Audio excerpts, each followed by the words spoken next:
নতুন বছর মানেই অনেক কিছু টার্গেট যেটা নিয়ে এগোচ্ছেন, সেটা কি এইবার কমপ্লিট করে ফেলতে পারছেন? বা নতুন কিছু ভালো আমাদের জন্য আছে? এই জিজ্ঞাসাগুলো আছে, এবং এই জিজ্ঞাসাগুলোর মধ্যে অন্যতম বড় জিজ্ঞাসা যেটা হলো আর্থিক ক্ষেত্রের ওপরে। তাই আজ আমরা প্রোগ্রামে কিছু এমন জানবো যেটা বোধহয় প্রত্যেকেরই কাজে লেগে যাবে। চলুন, বিষয়টা কি সেটা জানাবো, কিন্তু তার আগে যিনি আপনাদেরকে এই বিষয়ে এত সুন্দরভাবে হেল্প করেন তাকে প্রথমে আমরা স্বাগত জানাবো।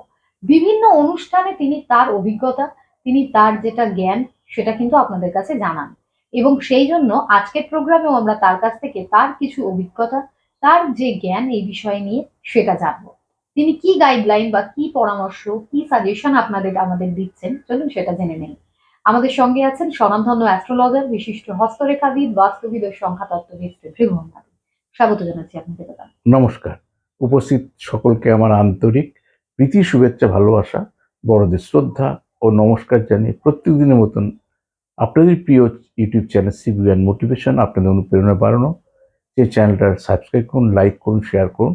প্রত্যেকদিন যেমন কিছু না কিছু নতুন বিষয় নিয়ে আলোচনা করি, সেগুলো নিয়েও আজকেও আলোচনা করব। তবে একভাবেই চেম্বারে বসে থাকা, এসে চ্যানেলে বসে থাকা, ডাক্তার হিসেবে তো বসে থাকা বারণ। এতটা আমাদের বসে থাকা, ফিজিক্যালি এক্সারসাইজগুলো হয়ই না। ওই জন্য দেখবেন মাঝে মাঝে আমি এরম করি, ঘাড়গুলো ব্যথা করে। তাও তো শক্ত কিছুর মধ্যে বসি, স্পাইনাল কর্ড ব্যথা হয়ে যায়। যে খাড়া হলে কিন্তু এতটা কেটে খাড়ায় বেশিক্ষণ বসা যায় না। ঠিক আছে, এটা বসি, নর্মাল বসা। ওই জন্য মাঝে মাঝে করি। আর যার দৈনন্দিন জীবন লোকে জেনে গেছে, বিহুদায় সিনিয়র মানুষ, বয়স হয়েছে, তার তো নানা রকম হবেই। তা যাই হোক, এগুলো যারা সহজাত, যারা নতুন দর্শক, তারা হচ্ছে এই বিপদে এরকম করছে কেন, এরকম করছে কেন, লোকে তো আড়ালে করে। আড়াল আবার কি, জীবনের আড়াল বলে কিছু আছে? সবটাই ক্যামেরা। একটা চোখ দিয়ে দেখে রাস্তাঘাটে, আর আপনারা একটা ক্যামেরার মাধ্যমে দেখছেন। আমি ঘরেও যা, বাইরেও তাই, বাস্তবে তো বুঝতে হবে। ঠিক আজকেও চেষ্টা করবো আপনাদের আমাদের জীবনযাত্রার কোনো বিশেষ দিক সুপর্ণা। দাদা, আজ যদি দর্শকদের জানান যে এই নতুন বছরে ফাটকা অর্থপ্রাপ্তি কাদের ক্ষেত্রে ঘটতে পারে, স্পেশালি ইংরেজির উপরে যদি একটু গুরুত্ব দিয়ে আপনি জানান। ইংরাজি বিয়েগুলো মানুষ বেশি করে বলতে চাইছে, বেশি জানে।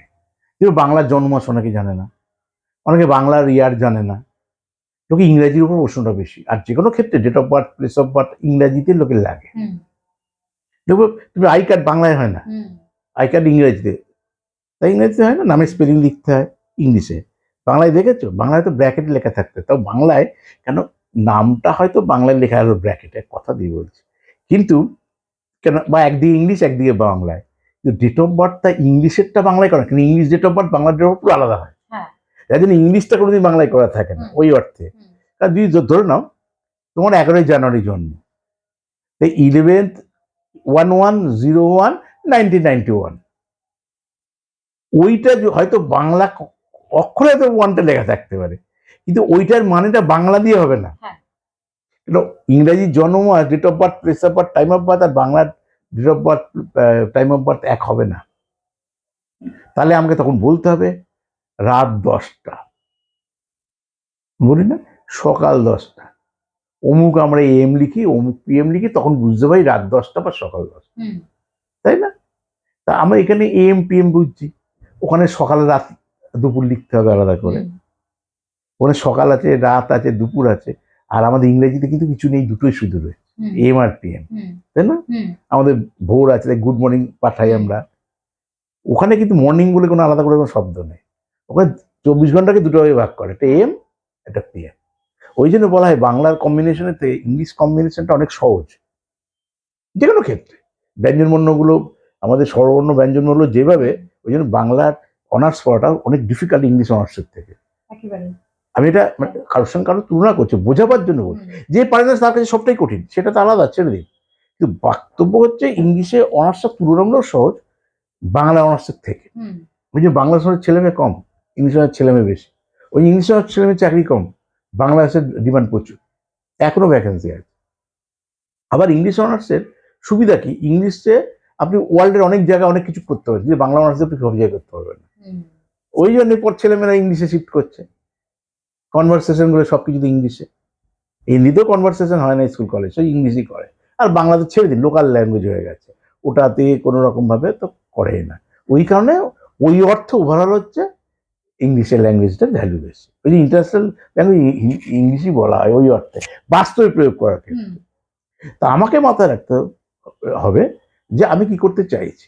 তাহলে এখানে প্রশ্নটা কি করেছিল বলো, এবার আমি সেইভাবে তা ফাটকা অর্থ কাদের হতে পারে। ধরে নিই আমি আগে মাসটা দিয়ে বলি, তারপর আমি ডেট আসছে। আপনার জন্ম মাস জানুয়ারি মাস, জানুয়ারি মাস মানে 01 হবে, 10 না, 10 অক্টোবর, জানুয়ারির জন্য অ্যাপ্রোপ্রিয়েট।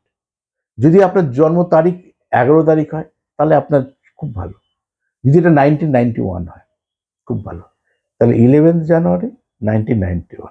এবার একটা দিয়ে ব্যাখ্যা করি, বদবাকিগুলো বলে যাবো পরপর, ব্যাখ্যা করবো না। এক যোগ করি 2, 2 একে যোগ করি 3, 3 একে যোগ করি 4, 9 আর 4 13, 4, 9 আর 4 13, 4, 4 একে 5। তাহলে যোগফল কি হলো 5, 5 মানে বুধ।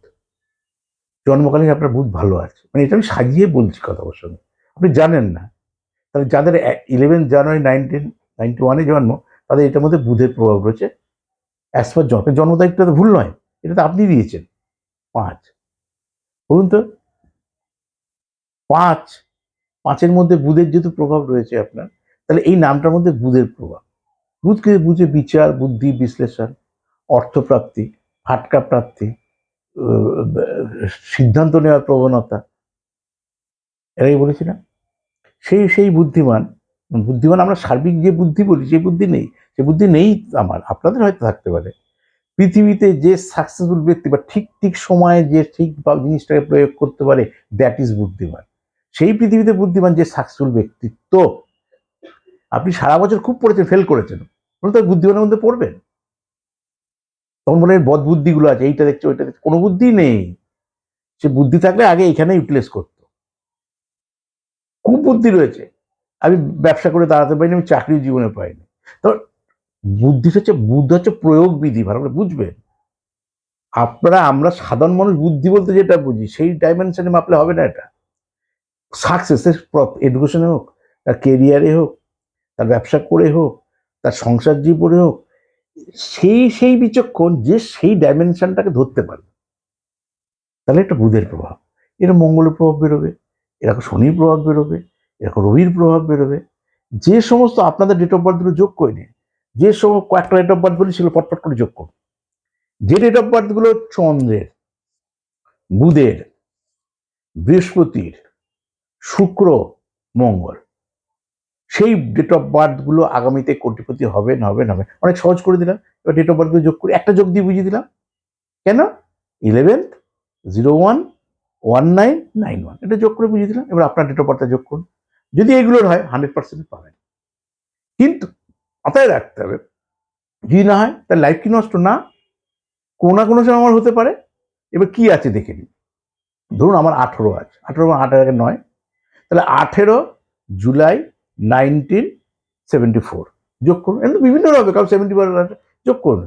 যদি ওই গ্রহ নক্ষত্রের প্রভাব আপনার ওটার মধ্যে থাকে, তাহলে 100% আপনি কিন্তু অনেক এগিয়ে রয়েছে অনেক ক্ষেত্রে। এইবার আপনাকে কাজ করতে, কি কাজ করব জানেন না। আমি ফাটকা ইনভেস্ট করবো, কোথায় করবো? এই শেয়ার টাকা লাগাবো, কি মিউচুয়াল ফান্ডে লাগাবো, কি ক্রিপ্টোকারেন্সিতে ইনভেস্ট করবো, নাকি জমি জমাতে ইনভেস্ট করবো, কি মাছের চাষ করবো, না আমি রাখি মালের ব্যবসা করবো, কি করবো? আমি কিছু একটা তো করবো, না করলে আমার টাকাটা আসবে কোথা থেকে? সেই রাস্তাটাকে তো জেনে নিতে হবে। বহুদিন বহু কাজই করছেন, সাকসেসটা আসছে না, ডিপ্রেশনে এসেছে, বিরুদ্ধে খাটছি ঠিকই, সেইভাবে রোজগার হচ্ছে, রোজগার করছি সেইভাবে, টাকাগুলো ধরে রাখতে পারছে, কারণ এক একটা মানুষের এক একটা প্রশ্ন তো। তা আপনি কি ধরনের সমস্যার মধ্যে ফেস করছেন, আসুন আমি আপনাকে গাইড করব। গাইডলাইন আপনি কি কিভাবে পেতে পারেন পদ্ধতি আমরা বারবার জানিয়েছি। প্রথমত যদি মনে হয় অনলাইন, তাহলে আপনারা যে কোনো জায়গা থেকেই 9830142766 এ কল করে জানান। আপনারা পাবেন হোয়াটসঅ্যাপ নাম্বার, যেটি সেখানে পাঠান আপনার নাম, আপনার বার্থ ডেটা, 2 হাতের ছবি, গার্জিয়ানের নামের প্রথম অক্ষর, আপনার যেটা কোয়ারি জিজ্ঞাসা সেইটি, এবং তার পাশাপাশি অবশ্যই যে পারিশ্রমিক সেটা পাঠিয়ে দেওয়ার 48 ঘন্টার ভিতরে আপনারা নিজেদের জিজ্ঞাসার উত্তরটা জানবেন। আপনি চেম্বারে পৌঁছাতে চাইলে তাহলে কি করবেন, বুকিংটা আগে, এরপরে আপনি পেয়ে যাচ্ছেন বিভিন্ন দিন বিভিন্ন চেম্বার, যার মধ্যে পেয়ে যাচ্ছেন প্রত্যেক সপ্তাহের বুধবার রাসবিহারী এভিনিউ চেম্বারে, প্রত্যেক বৃহস্পতিবার, শনিবার, রবিবার খড়দায়, আর প্রত্যেক শুক্রবার শিয়ালদায়। আজ অনুষ্ঠান এই পর্যন্তই। আমাদের অতিথিকে ধন্যবাদ জানাচ্ছি, আর দর্শক বন্ধুদেরও জানাবো ভালো থাকবেন প্রত্যেক। নমস্কার।